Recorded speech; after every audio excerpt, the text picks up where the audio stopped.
Walking through the forest like a total boss.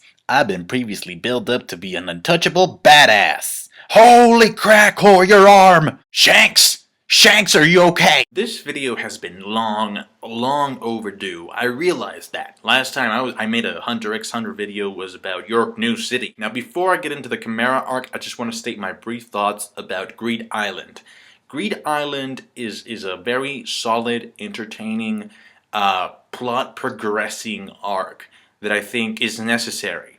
It's a good arc in its own right. However, I think the problem with Greed Island is that it comes in between two incredibly amazing arcs. So much so that the goodness of Greed Island gets completely overshadowed by these two behemoths. It's kind of like stepping into a room with three supermodels, and then you find out that the middle one has 8 kids. That doesn't mean the supermodel is unattractive or is bad. It's just like you're looking at these other 2 supermodels going like, well, you know, these 2 don't have any commitments. You think that metaphor was kind of sexist? I don't know. And I don't really give a shit because it's a metaphor. That being said, Chimera ants. Holy mother. In terms of like what you feel for an anime as a viewer, and how you experience the anime, and just how, you know, it evokes different feelings. This series gives me the exact same sort of feelings that I would used to have while watching DBZ. The power scaling is so meticulously handled and fed to the viewer, to the point where you're like Togashi doesn't even have to show that these fuckers are strong. It's like, it's like there's like some hockey coming out of the screen when you're watching this shit, and you're feeling intimidated. There's this one episode where I thought he was an elite hunter. His name is Nav. And Nav can go in and out of dimensions, kind of like a Toby sort of ability that he has. And he is, I assumed he was one of the elite, like one of the strongest people. You know, not the strongest, but like a pretty strong character in his own right. This guy, he got so freaking intimidated. He didn't even get a fight. He got so freaking intimidated by feeling the aura of an underling of the main antagonist of this arc. Let me repeat that. He sensed the aura of an underling, okay, of a servant of the main antagonist of this arc. And just by sensing that aura, he got so scared, he had a mental breakdown. He didn't have a fight, he didn't look at anybody directly in the face, he sensed the aura, and he was done. That's it.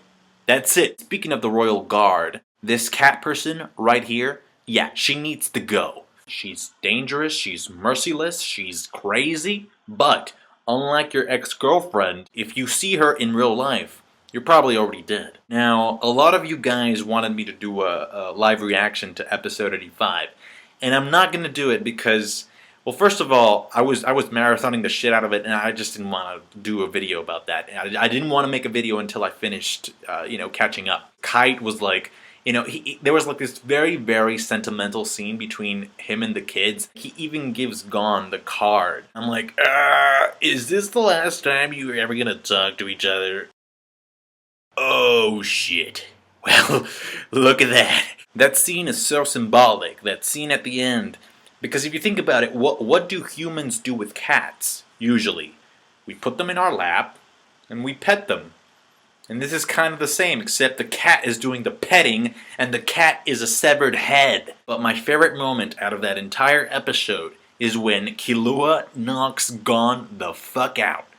Because he knows there is no way in God's green earth that they can win against that broken, overpowered piece of shit. So what do you do with an opponent that makes you shit your pants just by being around them? Fuck this cat chick. Fuck her. She go eat a dick. God damn. It's fucked up because he's trying to he reassures Killua. It's like, it's okay, you didn't leave him to die. He's just waiting for us to come save him. No, that nigga's dead, Gold. The nigga is dead. You failed. And then the king is born, and there goes his brother. Happy birthday, Mom. So the whole plot of the arc becomes, up until this point, how do we stop these fuckers? Because they want to take over the world. They want to be the dominant species. First of all, you train your ass off. Second of all, you try and find a strategy, to infiltrate the place that they're living in. And third, you try and find equally powerful dudes that can take them on, that are on your side. When I saw Netero, or, Netero, and Zeno jump off of that fucking dragon, and then that meteor shower, I was like, I'm getting, like, even the dragon gives you the DBZ feels. Neferpitu, what you gonna do? Dude, I thought she was fucking dead after that attack. I was kind of discussing this with my sister. What if all of the Phantom Trope members, all 13 of them, including Uvo, just revive Uvo and Paku, if all 13, including their leader, went up against the 3 royal guards, all 13 members of the Phantom Trope, including Hisoka, and all of them at full power, versus the royal guard, who's your pick? Second question. Does Gon know that Kite is dead? See, I don't know. I thought it was kind of, handled very ambiguously, because it's like, when he was fighting that puppet, because the punches he was receiving didn't hurt the way they were supposed to, I'm like, holy shit, he already knows that Kite is dead, but I'm not sure. Next week, next Tuesday, holy shit, it looks like he's gonna go Super Saiyan or some shit. I can see it in his eyes. That little kid has never looked so pissed off in the entire series. And that whole, portion of the arc with the blind girl. It's like, it's such a touching thing, and I think it's just so beautiful because it serves to humanize the antagonist a little bit and understand, how humanity functions and what makes humanity good and makes it pure. Only a very good storyteller can make you sympathize with the villain, with the antagonist. Not a lot of storytellers can do that. This arc, dude, it's like, I will say this though, it did start kind of slow, but after a while it's like, it's addicting as hell. It's addicting as all hell, and right now I just don't see it going anywhere but up in terms of quality. I won't be able to review next week's. I mean, people want me to do weekly reviews. I can't do that because on Tuesdays I work all day from 8 to 5, and then after 5 I go and hang out with some friends because that's the only time of the week that I can hang out with them. And not to sound like a self-entitled douchebag or anything, but Togashi, you gotta get up from your ass and do something, because this is high quality work. It really is. The art might not, I have 2 volumes of the manga.